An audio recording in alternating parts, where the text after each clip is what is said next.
Hello friends, डेनिंग classes में आपका स्वागत है। दोस्तों, राजस्थान जीके के टॉप 10 क्वेश्चंस आज हम देखने वाले हैं।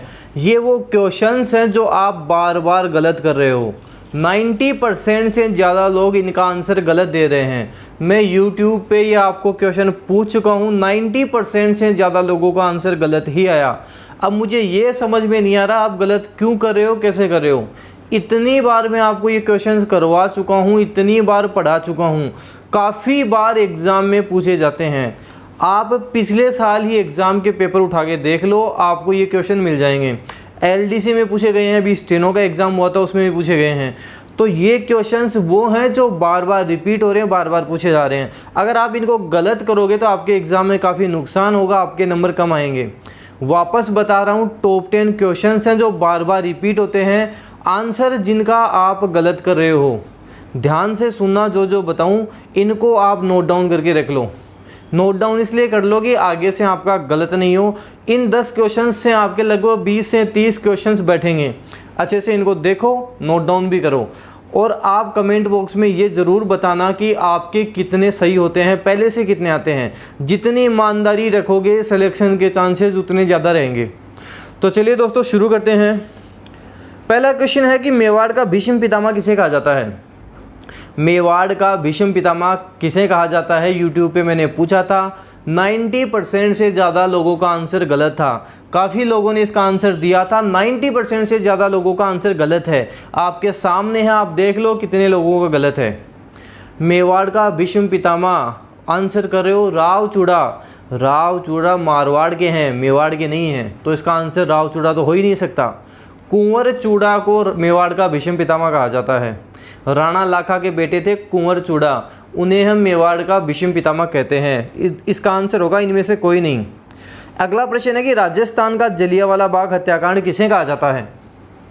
राजस्थान का जलियांवाला बाग हत्याकांड हमें मानगढ़ हत्याकांड को कहते हैं। मानगढ़ हत्याकांड राजस्थान का जलियांवाला बाग हत्याकांड कहलाता है। जो अलवर वाला हत्याकांड है, नीमूचड़ा हत्याकांड, उसको गांधी जी ने अपने समाचार पत्र यंग इंडिया में जलियांवाला बाग हत्याकांड से भी विभत्स बताया था, उससे भी खतरनाक बताया था। तो आपको ध्यान रखना है, जो नीमूचड़ा हत्याकांड है उसको गांधी जी ने यंग इंडिया न्यूज़पेपर में जलियांवाला बाग हत्याकांड से भी विभत्स बताया था, उससे भी खतरनाक बताया था। ये आपको ध्यान रखना है। जब आपसे एग्जाम में ये पूछा जाए कि महात्मा गांधी ने किस हत्याकांड को जलियांवाला बाग हत्याकांड से भी विभत्स बताया है, तब आपको नीमूचड़ा हत्याकांड करना है। राजस्थान का जलियांवाला बाग हत्याकांड मानगढ़ हत्याकांड कहलाता है, यह आपको ध्यान रखना है। अगला है राजस्थान स्थापना दिवस कब मनाया जाता है। इतनी बार मैं आपको इसका आंसर बता चुका हूँ, उतनी ही बार आप गलत कर रहे हो। दोस्तों, सीधे 2 नंबर जाएंगे एक क्वेश्चन गलत करोगे तो। इतनी बार बता चुका हूँ, आपका ध्यान कहाँ है, क्यों ध्यान से नहीं पढ़ते हो, मेरे समझ में नहीं आ रहा। राजस्थान दिवस 30 मार्च को बनाते हैं। राजस्थान स्थापना दिवस 1 नवंबर को बनाते हैं। राजस्थान दिवस 30 मार्च, राजस्थान स्थापना दिवस 1 नवंबर। दोनों अच्छे से नोट डाउन करो, लिख लो। 1 नवंबर 1956 को राजस्थान का एकीकरण पूर्ण हो गया था। उस समय राजस्थान में कुल 26 जिले थे। 27वां जिला धौलपुर बना था, जो 15 अप्रैल 1982 को बना था। 28 29 30 12 दौसा राजसमंद 10 अप्रैल 1991 को बने थे। 12 दौसा राजसमंद हो गए। उसके बाद में हनुमानगढ़, करौली और प्रतापगढ़ बने थे। हनुमानगढ़ और करौली बने थे 12 जुलाई 1994 और 19 जुलाई 1997 को। 26 जनवरी 2008 को राजस्थान का 33वां जिला प्रतापगढ़ बना था। सब कुछ याद रखो, यहाँ से काफ़ी बार क्वेश्चंस बनते ही बनते हैं। ये क्वेश्चंस वो हैं जो सीधे सीधे आपसे एग्जाम में पूछे जाएंगे। इनको छोड़ने का मतलब है सिलेक्शन से दूर होना।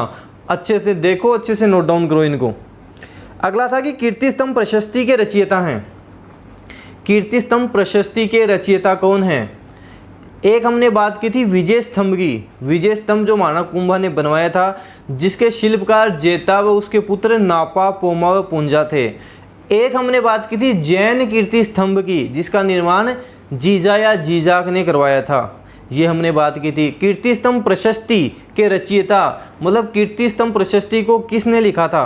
अत्रि भट्ट ने लिखा था। अत्रि भट्ट की मृत्यु के बाद उसके पुत्र महेश भट्ट ने पूरा किया था। अत्रि भट्ट ने लिखा, उसकी मृत्यु के बाद उसके पुत्र महेश भट्ट ने पूरा किया था। ये आपको ध्यान रखना है। कीर्ति स्तंभ प्रशस्ति के रचयिता हैं, तो इनमें से कोई नहीं, इसका आंसर हो जाएगा। अगला है उदयनाथ की पहाड़ियाँ कहाँ स्थित हैं? उदयनाथ की पहाड़ियाँ कहाँ स्थित हैं? उदयपुर में नहीं हैं, उदयनाथ की पहाड़ियाँ अलवर में स्थित हैं। राजस्थान की जब मैंने आपको ज्योग्राफी करवाई थी तब मैंने उत्तरी अरावली में बताया था उदयनाथ की पहाड़ियाँ अलवर में स्थित हैं। उत्तरी अरावली की सबसे ऊंची चोटी रघुनाथगढ़ है जो 1055 मीटर जिसकी ऊंचाई है, ये भी मैंने आपको बताया था। दोस्तों इसी तरह के क्वेश्चंस आप डेनियल क्लासेस की ऐप पर जाकर संपूर्ण राजस्थान जीके में दे सकते हैं। संपूर्ण राजस्थान जीके में आपको राजस्थान जीके का संपूर्ण सब कुछ आपको वहाँ पे मिलेगा। 1857 की क्रांति, राजस्थान का एकीकरण, मेले त्योहार, मेवाड़ का इतिहास, मारवाड़ का इतिहास, सब कुछ आपको वहाँ पे मिलेगा। हर सुबह 9 बजे आपका लाइव टेस्ट चलता है। सुबह 9 बजे आप लाइव टेस्ट दे सकते हैं। ये टेस्ट सेव भी रह सकता है, आप बाद में भी टेस्ट दे सकते हैं। टेस्ट की आपको PDF भी मिलती है। तो आप डेनियल क्लासेस की ऐप पर जाएं, संपूर्ण राजस्थान जी के नाम से आपको यहाँ पे टेस्ट मिल जाएगा, जिसकी प्राइस अभी हमने केवल 150 रुपये का रखी है। तो आप वहाँ से टेस्ट दे सकते हैं, संपूर्ण राजस्थान जी का टेस्ट दे सकते हैं। उदयनाथ की पहाड़ियाँ अलवर में स्थित हैं, उत्तर द हो जाएगा। अगला है जयसमंद बांध कहाँ है? आराम से सोचना, ध्यान से इसका आंसर देना है। जयसमंद बांध कहाँ है? हमसे ये नहीं पूछा गया है कि जयसमंद झील कहाँ है, हमसे पूछा गया है कि जयसमंद बांध कहाँ है। जयसमंद झील उदयपुर में है, जयसमंद बांध अलवर में स्थित है। जयसमंद झील उदयपुर में है, जिसे ढेबर झील भी हम कहते हैं। जयसमंद बांध अलवर में है, ध्यान रखना है, एग्जाम में पूछा गया है, गलत नहीं करना। तो जयसमंद बांध अलवर में है, उत्तर से हो जाएगा। अगला है सर्वप्रथम चित्तौड़ को अपनी राजधानी बनाया। आपके सामने क्वेश्चंस है और आपके सामने है कितने लोगों ने गलत किया है। सर्वप्रथम चित्तौड़ को अपनी राजधानी किसने बनाया? आपके सामने है, इतने लोगों ने इसको गलत किया है। सबसे पहले मेवाड़ की राजधानी नागदा बनी, उसके बाद में आहड़ बनी और उसके बाद में चित्तौड़ बनी। जेतर सिंह ने चित्तौड़ को अपनी राजधानी बनाया था, जो मेवाड़ की तीसरी राजधानी बनी थी। यहाँ से भी एग्ज़ाम में पूछा जाता है, आपको अच्छे से ध्यान रखना है। तो सबसे पहले चित्तौड़ को अपनी राजधानी बनाया जेतर सिंह ने, उत्तर ब हो जाएगा। अगला है सावन भादो झरना कहाँ है? ये क्वेश्चन भी काफ़ी कंफ्यूजिंग क्वेश्चन है, आपको अच्छे से आंसर देना है। सावन भादो झरना कहाँ है? अचलगढ़ सिरोही। अचलगढ़ सिरोही में सावन भादो झील है। अचलगढ़ सिरोही में सावन भादो झील है। कोटा, कोटा में सावन भादो परियोजना है। कोटा में क्या है? सावन भादो परियोजना है। एक ऑप्शन है अपने पास सावन भादो महल। सावन भादो महल डीग भरतपुर में है। सावन भादो महल कहाँ है? डीग भरतपुर में है। एक है जोधपुर, तो जोधपुर में सावन भादो झरना है। सावन भादो झरना कहाँ है? जोधपुर में।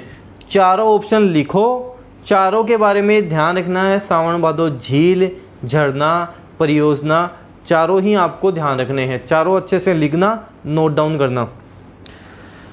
तो इसका उत्तर ब हो जाएगा। सावन भादो झरना जोधपुर में है। अगला है अचलगढ़ दुर्ग का निर्माण किसने करवाया था?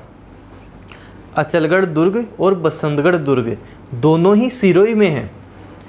अचलगढ़ दुर्ग का पुनः निर्माण महाराणा कुंभा ने करवाया था। निर्माण नहीं, पुनः निर्माण करवाया था। अचलगढ़ दुर्ग का निर्माण परमारों ने करवाया था। परमारों ने अचलगढ़ दुर्ग का निर्माण करवाया था। तो इसका आंसर हो जाएगा इनमें से कोई नहीं, परमारों ने इसका निर्माण करवाया था।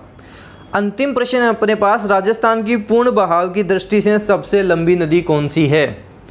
राजस्थान की पूर्ण बहाव की दृष्टि से सबसे लंबी नदी जो राजस्थान में ही बहती है, इसका आंसर होगा बनास नदी।